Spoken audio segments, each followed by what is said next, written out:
नमस्कार. Current electricity या चॅप्टरमध्ये विस्टोन्स network किंवा विस्टोन्स ब्रिज त्याची जी बॅलन्सिंग कंडिशन आहे त्याचा अभ्यास आपण यापूर्वीच केलेला आहे आणि त्याचं एक ॲप्लिकेशन म्हणजेच विस्टोन्स मीटर ब्रिज ज्याचं प्रॅक्टिकलसुद्धा आपल्याला परीक्षेमध्ये येणार आहे आणि बोर्डच्या प्रॅक्टिकल एक्झाममध्ये ते खूप महत्त्वाचं देखील आहे. त्या अर्थाने त्याचं कन्स्ट्रक्शन आणि वर्किंग कशा पद्धतीने आहे तेही आपल्याला समजून घेता येईल आणि थिअरीच्या परीक्षेमध्ये त्याच्यावरती जो प्रश्न येणार आहे त्याचं उत्तर आपल्याला लिहिता येईल. सो तुम्हाला मी आता काय दाखवतोय बघा, तर या मीटर ब्रिजचं कन्स्ट्रक्शन कसं असतं. तर तुम्हाला दिसतंय बघा, या मीटर ब्रिजच्या रचनेमध्ये एक समान जाडीची 1 मीटर लांबीची तार ही एका मीटर पट्टीवरती ताणलेली आहे, जी एका लाकडी फ्रेमवरती सेट केलेली आपल्याला दिसते. या तारेचे दोन्ही एंड्स जे आहेत हे एल आकाराच्या धातूच्या पट्टीखाली फिक्स केलेले आहे. आणखीन एक धातूची सरळ पट्टी जी या दोन एल आकाराच्या पट्ट्यामध्ये बसवलेली आपल्याला दिसते बघा, आणि त्यामुळे डाव्या बाजूला आणि उजव्या बाजूला गॅप तयार झालेली आहे. डाव्या बाजूला जी गॅप तयार झाली तिला लेफ्ट गॅप म्हणायचं आणि उजव्या साईडला जी गॅप तयार झाली तिला राईट गॅप असं म्हणायचं. सर्वसाधारणपणे रेझिस्टन्स एक्स म्हणजे ज्याचा रेझिस्टन्स आपल्याला फाइंड आउट करायचा आहे तो आपल्याला लेफ्ट गॅपमध्ये ठेवायचा असतो आणि रेझिस्टन्स बॉक्स ज्याचा रेझिस्टन्स आपल्याला माहिती आहे किंवा आपण तो सुटेबल रेझिस्टन्स त्याच्यामध्ये ठेवतो तो राईट गॅपमध्ये जोडायचा असतो. आणि जो मधला सी पॉईंट तुम्हाला दिसतोय म्हणजे जी आपली सरळ पट्टी आहे तिचा सेंटर पॉईंट इथे सी पॉईंट आहे, तर तिथे आपल्याला काय करायचं आहे तर गॅल्व्हॅनोमीटर द्यायचं आहे. सो गॅल्व्हॅनोमीटर पण तिथे ठेवला आहे बघा, आणि त्यानंतर त्याचं जोडणी त्याची कशी आहे ती मी तुम्हाला नंतर दाखवतोच. याच्या व्यतिरिक्त आपल्याला काय लागणार आहे बघा, तर एक सेल लागेल ज्याला आपण बॅटरी सुद्धा म्हणतो, एक की लागेल आणि एक रिओस्टॅट लागेल. तर या सगळ्या ज्या वस्तू आहेत ह्या तुमच्या समोर मांडल्या आहेत बघा मी आधी, आणि तुम्हाला मी सांगितलं त्या पद्धतीने आपण पहिल्यांदा ते कशा जोडायच्या ते तुम्हाला दाखवतो बघा.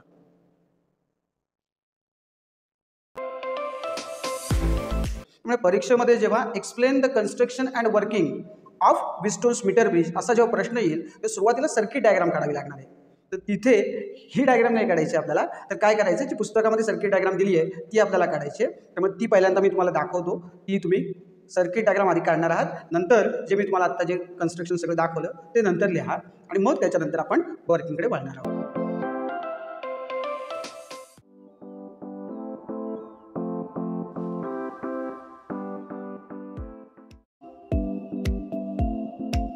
सो वर्किंग कसं असेल बघा, तर हा जो रेझिस्टन्स बॉक्स आपण बघतोय त्याच्यामध्ये सुटेबल रेझिस्टन्स आपल्याला ठेवायचा आहे. म्हणजे काय करायचं आहे तर काही ठराविक व्हॅल्यू असलेल्या कीज जे आहेत ते आपल्याला बाहेर काढायचे आहेत आणि आपल्याला रेझिस्टन्स अशा पद्धतीने सिलेक्ट करायचा आहे जिथे नल पॉईंट हा पट्टीच्या मधल्या 1/3 भागामध्ये येईल.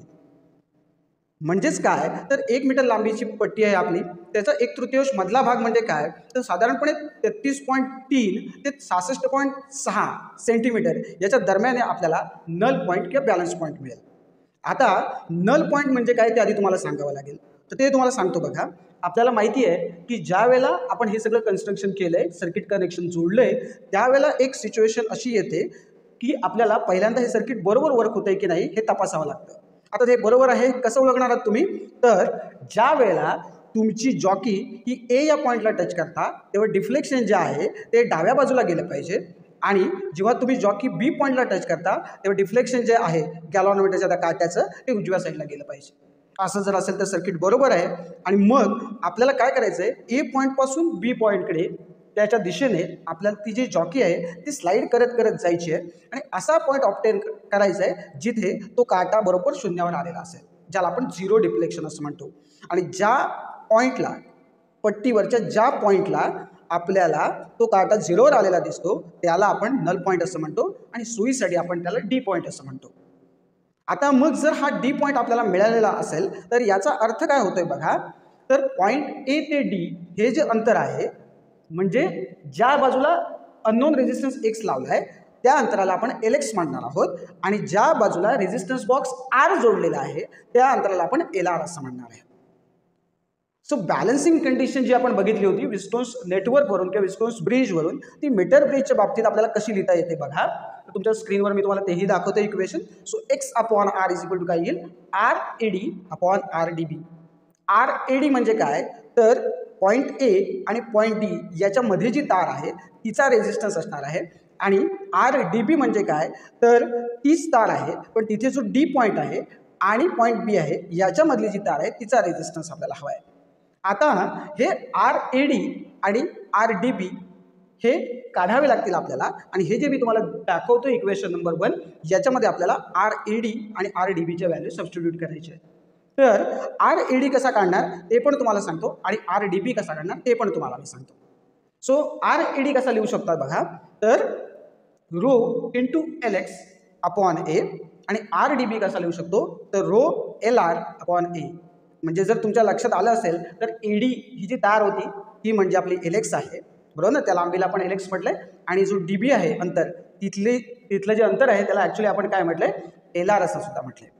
आणि तुम्ही म्हणाल मग रो आणि ए हे काय आहे, तर बेसिकली रो म्हणजे तारेचा स्पेसिफिक रेजिस्टन्स आहे आणि ए म्हणजे एरिया ऑफ क्रॉस सेक्शन आहे. आता हे जरी आपण RAD आणि RDB जरी म्हणत असलो तरी तार एकच आहे, त्यामुळे त्याचा स्पेसिफिक रेजिस्टन्स आणि एरिया ऑफ क्रॉस सेक्शन हे दोघांचे सारखेच असणार आहेत.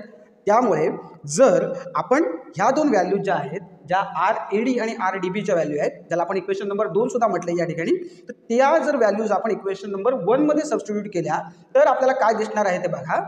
तर सिम्पली आपल्याला असं मिळतंय की X upon R is equal to, आणि या ठिकाणी काय झालंय बघा, हे जे काय आपण म्हणत होतो रो आणि ए हे कॅन्सल आउट होतील, व्हॅनिश होतील असं आपण जनरली म्हणतो. कॅन्सल हे आपल्याला सोपा शब्द आहे म्हणून मी वापरलाय. सो ते कॅन्सल झाल्यानंतर सगळ्यात शेवटी आपल्याला काय मिळालंय बघा, तर X upon R is equal to LX upon LR. So आपल्याला व्हॅल्यू कोणाची काढायची, तर X ची व्हॅल्यू काढायची. त्यामुळे हे इक्वेशन थोडंसं रिअरेंज केलं तर कसं दिसेल बघा, तर X is equal to R into LX upon LR. म्हणजे LX आपण मोजणार, LR आपण मोजणार, रेजिस्टन्स बॉक्समध्ये आपणच सुटेबल रेजिस्टन्स ठेवला आहे, म्हणजे R सुद्धा आपल्याला माहीत असणार आहे. म्हणजेच जर R, LX आणि LR या तीन व्हॅल्यूज जर आपल्याला माहीत असतील तर आपण हा unknown resistance X find out करू शकतो.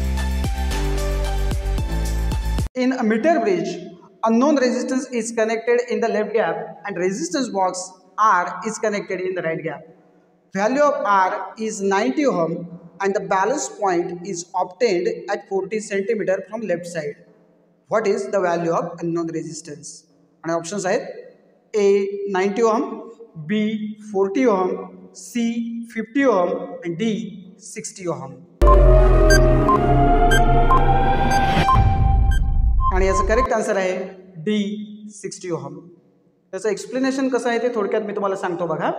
आपल्याला माहिती आहे की आता जे आपण शिकलोय त्याच्यानुसार आपल्या स्क्रीनवर दिसते बघा, फॉर्म्युला आहे X upon R is equal to LX upon LR, आणि या व्हॅल्यूज आपण तिथे सबस्टिट्यूट केल्या आहेत. फक्त तुम्हाला प्रश्न पडला असेल की LR ची व्हॅल्यू 60 कशी काय घेतली, तर त्याचं उत्तर असं आहे की आपल्याला माहिती आहे की LX आणि LR या दोघांची बेरीज किती येईल, तर 100 सेंटीमीटर, कारण 1 मीटर लांबीची पट्टी आहे. आणि अशा परिस्थितीमध्ये जर LX 40 असेल तर ऑब्व्हियसली LR किती असणार आहे, 60 असणार आहे. आणि जर व्हॅल्यू सगळ्या सबस्टिट्यूट केल्या आणि उत्तर जर कॅल्क्युलेट केलं तर आपल्याला दिसते स्क्रीनवरती की ते 60 ओहम आलं आहे.